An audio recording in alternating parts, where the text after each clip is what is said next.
And here in the bottom left, representing 2legit2quit, it is Fnatic's Harstem, the red Protoss. Alright, awesome. And I'm sorry I missed it. Did you already introduce I introduced Harstem, no. Okay, let me do it then. Yeah. Here we go. Sorry, I was tweeting because I have social media shift as well tonight. So here we go. In the top left corner of the map, representing, well, AT Gaming, his own team in this case. It is uThermal. It is uThermal, indeed. And this is just a lot of fun to see because it's not like these teams sent out these players at these times. So how it works is that before the match starts, both team captains have to send in the list of players for the first 4 maps. So those players are set in advance without knowing, without the team captain knowing which players will be sent out against him, against these players by the other team. So that Harstem and uThermal are now playing it out in this 4th game is basically kind of a coincidence, but I think it's a great matchup to see. Yeah, I wonder how well, I'm not necessarily saying how these players are going to be dealing with this match, but more so which strategies they feel are comfortable, because there's a good chance, they'll actually be facing each other at the offline finals. I need to check the brackets for that to be sure, but they don't want to do too many games against each other and show each other's strats. But at the same time, I believe Harstem and uThermal are very good practice partners, and they owe part of their success in WCS to each other, because they are both very solid players and they've practiced a lot. Definitely, yes. And like you said, both of them also qualified for the individual league offline finals, but they are on opposite sides of the bracket, so they won't meet right away. But of course, they could always meet because there's a loser bracket, and you never know what is going to happen in there. So yeah, that might play a role though. I'm trying not to spoil your strategies for the offline finals, but like you said, they play each other so very often, and of course, there's so much at stake at this team league that there's no way they're going to hold back. So this game should definitely be the highest caliber game that these two players can produce. So interesting move by both players is going for a very, very economic centered opening. Nexus first for Harstem against Command Center first for uThermal. Of course, Harstem gets the lucky scout off, and he will be able to see what exactly is going on in his opponent's base. Spots the Command Center first, and the question is really how is he going to respond to that. He takes a second gas, so I don't think he's going to be going for a very quick third Nexus, but he still has a lot of options here. He's actually not mining from it for some reason. Huh. Yeah, so he's producing probes 2 at a time now. Yeah, okay, of course, there are arguments for not sending out probes all the way over there right now, right? Because what you can do, if your expansion gets up, you can take half your probes from your main and transfer them to the expansion. Of course, this does take a toll on your your mining rate at that time. So you could say, well, for short-term mining efficiency, I will not transfer my probes. And of course, this will mean that your main will run out earlier in comparison to your natural than it would if you split the workers up right away. So it's kind of an investment if you split them up, and it's more of an early or a short-term advantage if you don't, I think. So the second gas for Harstem will definitely be used. He's built a proxy pylon at the top right side of the map, getting warp gate as soon as possible, and he does proxy a Stargate there. So this will be the proxy oracle. But yeah, knowing uThermal, we should be seeing an engineering bane not too long from now. In fact, this build is pretty much identical to what Optimus was doing against J-Power. Not all too surprising considering that they're teammates. Yeah, they were talking about this, whether this was the new build from AT Gaming.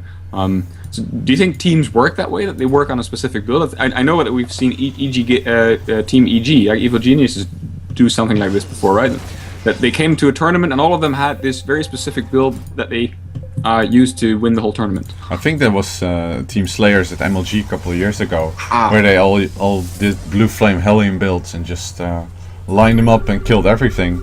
A scan from uThermal shows no tech, and he's actually moving out with his Marines for a poke. And he's actually getting a mineral missile turret in both his natural and his main, so he will be relatively safe against an Oracle, but still an Oracle can pick off some of the SCVs at the sides, the ones that are mining minerals. Or gas. So the most this poke probably will do is force a photon overcharge, and Harstem will be able to pester the Marines as they retreat with the Stalkers that he has. Yep. Of course, he needs to be paying attention for that. His Oracle just popped out, but he is selecting his natural Nexus there, so he does know. And there goes the photon overcharge. Oh, but the Marines are getting some probe kills though. Yeah, they are in fact getting quite a few probe kills. 9. Oh my 10 god. probe kills. 11 actually. 12 even. So much more probe kills than I had expected here. Okay, here comes the Oracle though. Let's see what happens on the other side. Well, not much because there's a turret. Whoppa! Oh, this is a very, very beneficial move for Euthermal here. 12 probe kills and taking no kills in return. That is really good. Yeah, that is exceptionally good for Euthermal. I was kind of doubting, the decision to actually go in like that. But what was a factor was the fact that there was no sentry for Harstem. So what he could have done was force field the Marines on either against the pylon and the wall there, or between the Nexus and the ramp. But he couldn't because he didn't have a sentry. He has warped in one now, and he's simply attacking away. So yes, both players have equal worker count, which is shocking to some. But let me tell you, Chrono Boost is really good. Oracle makes another run, picks off one SCV, but that's literally all that happens. Really good reaction times from Euthermal. They're immediately pulling back the SCVs, the rest of the SCVs at the gas line. So Euthermal is on top of it, but of course Harstem is too. Although yeah, something very strange happened with those couple of Marines that ran in and just got a lot of kills for some reason. Yeah. Right. Third base for Euthermal going down now. Yeah, it's I think on par with his playing style that he will be trying to get a third base up. Keep him, interestingly enough, there's a SCV also scouting for a third base from Harstem. He sees there is none. And Harstem so far is just adding up on a couple gates, getting blink, adding on more gates, and just stacking. This is so far very standard play from Harstem. As well from Euthermal, I have to add, even though the CC first is a bit... very even games though. Supply, army supply, harvester supply, and just general supply are very, very close indeed. But of course, the third base for Euthermal is something that Harstem will have to answer for in due time. He either has to take his own third or compensate in some way for Euthermal taking this third. You can't just let him get away with it. Yeah, I was gonna say, like, I think Euthermal is actually quite he's significantly ahead, but not by a mile or anything. It's more along the lines, if both players just go along the path they've taken so far, Euthermal will come out ahead with a clean victory like he did against J-Power, it seems. More barracks being added on here for Euthermal. 2 extra barracks in favor of an additional engineering bay or an armory or second starport. I think we may be seeing an SCV pull out of him, but I don't really understand the addition of mines, because there is 0 Templar tech out on the map yet. Okay, so you would say that mines are specifically anti-Templar tech? Yeah, because they deal a lot of damage against clumped zealots, as well as Archons, and because they do bonus damage to shields. So that's so they're not specifically an anti-Templar unit, but they're more like an composition that goes with the Templar unit. Yeah, Charge Lot Archon is typically the composition you will make a lot of mines against. Right. Harstem is getting his own third. This has been scouted by Euthermal.